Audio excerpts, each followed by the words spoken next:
What is good, y'all? Welcome back to a brand new video. So I was just thinking about people that work in sports.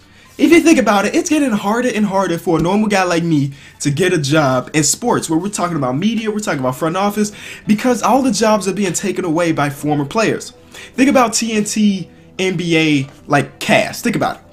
We got 4 guys at this table. Only one of them didn't play in the NBA. And this doesn't even just stop at media. This goes all the way down to coaches. Even the coaches have some form of real experience. Like a normal guy like me who has 2 years of high school basketball under his belt will not be able to get a real NBA coaching job. And that's crazy, because I feel like if you put the time in, you study the game, you don't always have to be a player to be good at it. But today we're taking a look at these NBA coaches' basketball pictures. So I got this over at Reddit. The same guy who created the NBA Who Did It Better, he created another list, and then this list has pretty much every NBA player's former basketball pictures. Now we're gonna learn a lot, because I didn't even know that half of these coaches played at the top tier of basketball. We're talking about NBA, or if they didn't make it to the NBA, a lot of them played at top tier colleges. So we're going to start off with Dwayne Casey. Now Dwayne Casey's an older dude, so that's why most of these pictures are in black and white, but he played for the Kentucky. He played for Kentucky Wildcats right there. Of course, he's a coach of the Toronto Raptors now, but look at that, top tier basketball. I mean, I don't know back in the day if Kentucky was one of the top schools, but you think about it now, they've always been at the top of the game. Now, Alvin Gentry, also. Now, I'm pretty sure, if I'm not mistaken, ASU, I think that is Arizona State. We can double check that in a second. Nope, it was not Arizona State, but it was Today, Junior? Appalachian State. I don't know how to pronounce it. But this school, that's where he went. So it was not Arizona State, but again, he played college basketball. And then we get to Billy Donovan. We knew Billy Donovan was in the NBA. Look at those shorts, dude. I don't understand how anybody can agree to play in shorts like that. But Billy Donovan, of course, was in the NBA, went to Providence, and now he's coaching the Oklahoma City Thunder. So next we got Brad Stevens. Now Brad Stevens is not that old, so these pictures kind of confuse me in a way why they're black and white. But the story behind Brad Stevens, because I am a big Brad Stevens coach, not coach, but fan, he went to DePaul.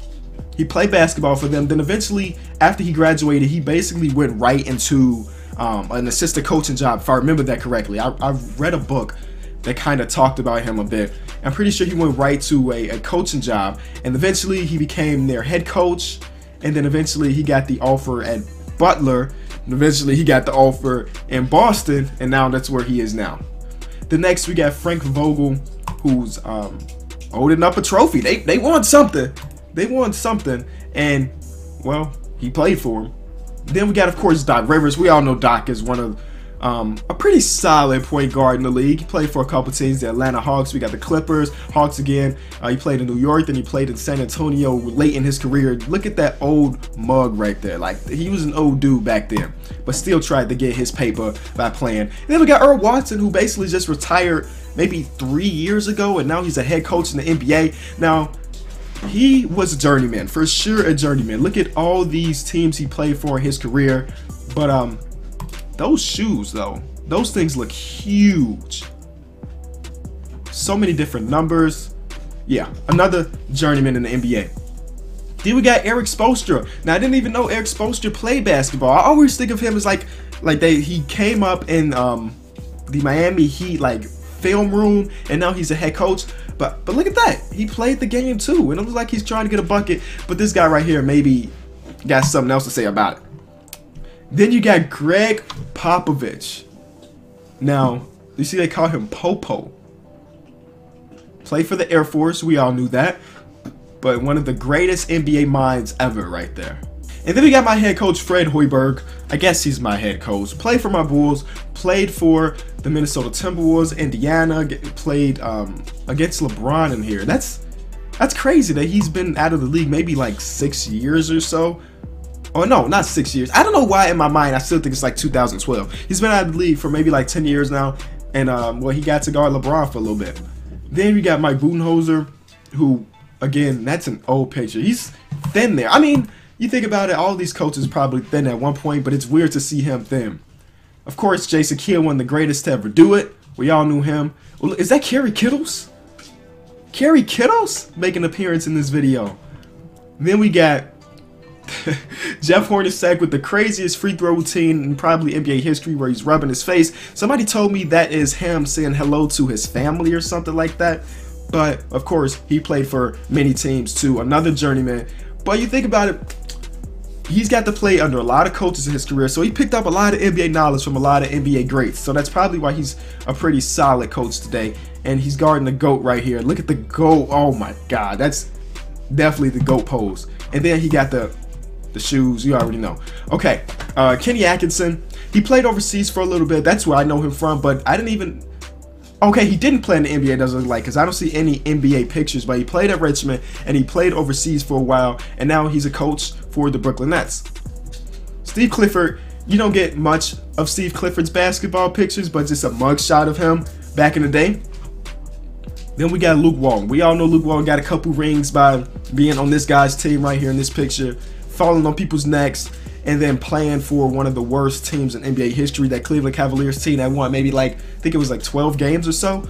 But he's getting guarded by Jimmy Buckets, and that's like a rookie Jimmy. That's how you know it was garbage time. There's rookie Jimmy and then Luke Walton in the game at the same time. Because you know rookie Jimmy didn't get much take under Pop, or not Pop, but Thibs back in the day. Mike D'Antoni, we know he played in the league for a little bit. Or did he? Oh yeah, there's the Spurs. Okay, I was about to say, because that right there, that is not NBA, but it's something. It's something. I think that's an Italian flag on his jersey, but he played somewhere.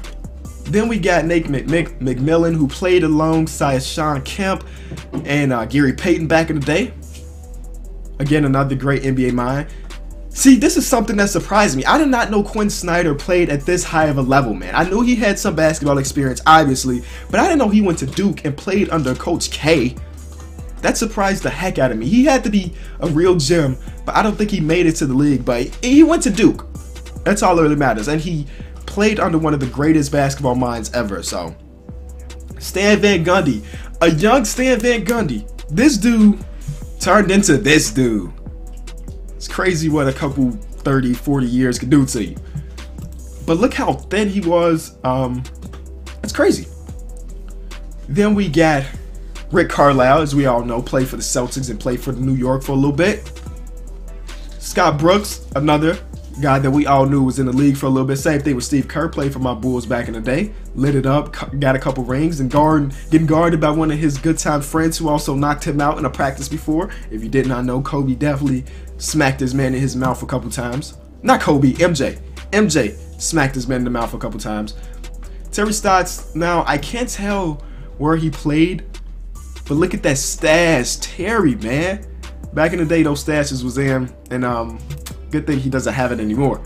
Now, this is what killed me, guys. Tom Thibodeau. We know Tom Thibodeau as one of the best defensive-minded coaches of all time. Of all time, right? This is him back in the day. Another thin guy that got bigger over the years. Look at this quote. It says, allergic to defense. Reports from former Salem State teammate John Furlong. If he scored 20 and his guy got 19, that was a good night. So one of the best defensive-minded coaches of all time, right, was terrible on defense back in his day. Crazy. And of course, we know Tyronn Lue, most famously for this picture right here of him getting stepped over. But again, all of these coaches played in the league or played some form of basketball back in the day. So hopefully you guys did enjoy the video. Something a little different where we take a trip down memory lane. We talk about these professional coaches, NBA playing careers. If you did enjoy the video, be sure to always leave it a like. January is going to be a tough month, and any YouTuber tell you that January is not the best month out of the year. So I appreciate it if you guys show some love on this video. Let me know what you did and didn't like about it. It's been the King of the Fourth Quarter. I'm out.